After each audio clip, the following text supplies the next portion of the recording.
तो वेलकम है आप सबका मेरा हमारे वेब थ्री सीरीज़ के सेकंड एपिसोड में। अगर आपने पहला एपिसोड नहीं देखा है जो मैंने डाला है, web three the future of internet, जिसमें मैंने क्लियर किया है और सिंप्लीफाई किया है कि वेब वन, वेब टू और वेब थ्री क्या होता है, कैसे कैसे कैसे इवोल्यूशन हुआ हो, वेब थ्री क्या प्रॉब्लम सॉल्व कर रहा है। नहीं देखा तो जाके देखो। और अगर आप पहली बार इस चैनल पे आए हो और मुझे पहली बार देख रहे हो तो मैं हूँ किशन, वेलकम। तो और मैं हूँ CEO and founder of omni दादा नेक्सस, जो ये मेरी कंपनी है, स्टार्टअप है मेरा। और इस ये चैनल भी, ये चैनल ऑफिशियल चैनल है और यहाँ पे हम सीखने वाले हैं कि वेब थ्री में कैसे आगे चल के स्मार्ट कॉन्ट्रैक्ट क्या होता है, क्रिप्टो करेंसी कैसे काम करती है, ब्लॉकचेन क्या है, वेब थ्री क्यों, जो सुना होगा आपने लेकिन एक्चुअली क्यों इतना ट्रस्ट है, क्यों हमारी गवर्नमेंट और ग्लोबल लोग अडॉप्ट कर रहे हैं धीरे धीरे। तो इस पे हम बात करने वाले हैं और सब कुछ मैं सिंप्लीफाई करूँगा एकदम सिंपल लैंग्वेज में, ताकि इजी हो जाए सब कुछ। तो शुरू करते हैं। अगर और आप पहली बार आए तो प्लीज़ सब्सक्राइब करो, आपका एक सब्सक्राइब मेरे को मोटिवेट करता है। ठीक है, शुरू करते हैं। तो सोचो, अगर दुनिया का हर एक कंप्यूटर मिलकर एक ही डायरी लिखे और उस डायरी का एक भी पेज कोई मिटा ना सके, तो कैसा सिस्टम होगा। सोचो, अगर बस वही सिस्टम है ब्लॉकचेन। आज हम सिंपल लैंग्वेज में समझेंगे कि ब्लॉकचेन टेक्नोलॉजी एक्चुअली काम कैसे करती है और क्यों ये वेब थ्री और क्रिप्टो का बैकबोन है। एक्चुअली क्या होता है कि ब्लॉकचेन एक डिजिटल लेजर है। लेजर मतलब एक तरह का डिजिटल रजिस्टर है जिसमें ट्रांजैक्शन लिखी जाती है।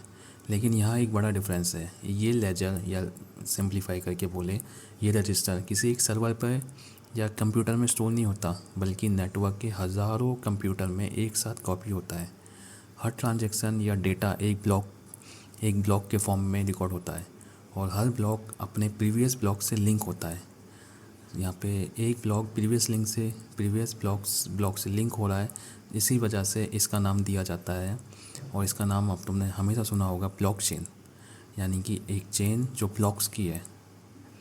लेकिन ये अब तुम सोचते होंगे कि ये ब्लॉकचेन का सिस्टम काम कैसे करता है। तो सिंपल सी है एकदम। मान लो कि ए ने बी को एक बिटकॉइन बेचा। सबसे पहले ये ट्रांजैक्शन ब्लॉकचेन नेटवर्क पर ब्रॉडकास्ट होगा। फिर नेटवर्क के हज़ारों कंप्यूटर्स, जिन्हें हम नोड्स कहते हैं, वो वेरीफाई करते हैं कि ये ट्रांजैक्शन जेन्युइन है या फेक। जब नोड्स कंफर्म कर लेते हैं कि ये ट्रांजैक्शन ए के वॉलेट्स में इतना बैलेंस है और उसने ये ट्रांजैक्शन ऑथराइज़ की है, तो ये डेटा एक नया ब्लॉक बनाता है। फिर ये ब्लॉक प्रीवियस ब्लॉक के साथ लिंक हो जाता है और एक परमानेंट रिकॉर्ड बन जाता है जो पूरे नेटवर्क में सबके पास कॉपी होती है। मतलब एक बार लिख दिया तो उसे कोई नहीं मिटा सकता। लेकिन तुम सोचते होंगे कि ये सवाल आता होगा कि अगर हज़ारों कंप्यूटर वेरीफाई कर रहे हैं तो कौन डिसाइड करेगा कि कौन सा ट्रांजैक्शन वैलिड है। तो इसी को यही काम करता है एक मैकेनिज़्म जिसे हम कहते हैं कॉन्सेंसस। तो कॉन्सेंसस मैकेनिज़्म क्या होता है? तो ये वही मैकेनिज़्म है जो ये डिसाइड करेगा कि सारे कंप्यूटर वेरीफाई कर रहे हैं या नहीं।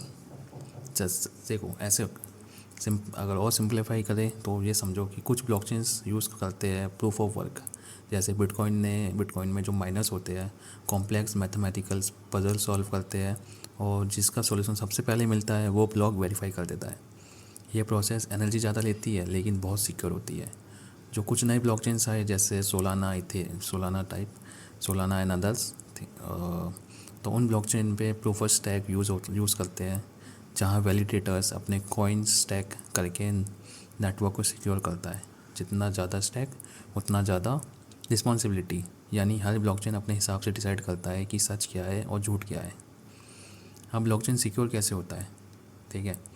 तो ये तो सब नॉर्मल सी बात है कि सब जो न्यू बंदा है या किसी न्यू पर्सन या जिसको जैसे पहली बार सुना है कि ब्लॉकचेन, वो जैसे तो सबसे पहले आएगा दिमाग में कि ब्लॉकचेन सिक्योर कैसे है। तो सबसे बड़ी ताकत है ब्लॉकचेन की ये है कि इम्यूटेबिलिटी है। इसका मतलब हुआ कि एक बार डेटा लिख दिया तो उसे कोई नहीं बदल सकता। लास्ट वीडियो में मैंने बताया था कि वेब थ्री को हैक करना इम्पॉसिबल है। वो क्यों है उसका यहाँ पे तुम्हें मिल जाएगा क्लियर। सपोज़ करो कि हर ब्लॉक में एक यूनिक कोड होता है जिसे हम कहते हैं हैश। और अगर कोई हैकर एक ब्लॉक का डेटा चेंज करने की कोशिश करेगा तो उसका हैश तुरंत चेंज हो जाता है। और क्योंकि हर ब्लॉक अपने पीछे ब्लॉक से लिंक है तो पूरी चेन का जो हैश है वो पूरा चेंज करना पड़ेगा, जो प्रैक्टिकली इम्पॉसिबल है क्योंकि हर एक कॉपी हर कंप्यूटर में वेरीफाइड फॉर्म में सेव होती है। अब ब्लॉकचेन का रियल वर्ल्ड यूज़ क्या है? तो अब ब्लॉकचेन सिर्फ क्रिप्टो करेंसी तक लिमिटेड नहीं है। अब आज ये टेक्नोलॉजी दुनिया के हर सेक्टर में अपना रोल दिखा रही है। बैंकिंग में ट्रांसपेरेंट ट्रांजैक्शन के लिए, वोटिंग सिस्टम में फेयर इलेक्शन रिजल्ट के लिए, हेल्थ केयर में पेशेंट रिकॉर्ड सिक्योर होना चाहिए, सप्लाई चेन में जो भी गुड्स है उसको ट्रैकिंग के लिए, और स्मार्ट कॉन्ट्रैक्ट के थ्रू ऑटोमेट एग्रीमेंट्स। अब यहाँ पे स्मार्ट कॉन्ट्रैक्ट नया वर्ड आया है तो हम इसके ऊपर नेक्स्ट अगली आने वाली नई वीडियोस में बात करेंगे कि स्मार्ट कॉन्ट्रैक्ट क्या होता है और उसको कैसे लिखा जाता है और डिफरेंट प्रोग्रामिंग लैंग्वेज में कैसे लिखा जाता है।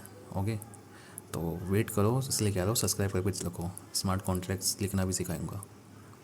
तो ये एक ऐसी टेक्नोलॉजी है जो ट्रस्ट को ऑटोमेट कर रही है। यानी अब ट्रस्ट किसी इंसान पे नहीं है, एक पूरा सिस्टम, एक प्रॉपर सिस्टम बिल्ट हो जाता है ट्रस्ट के ऊपर।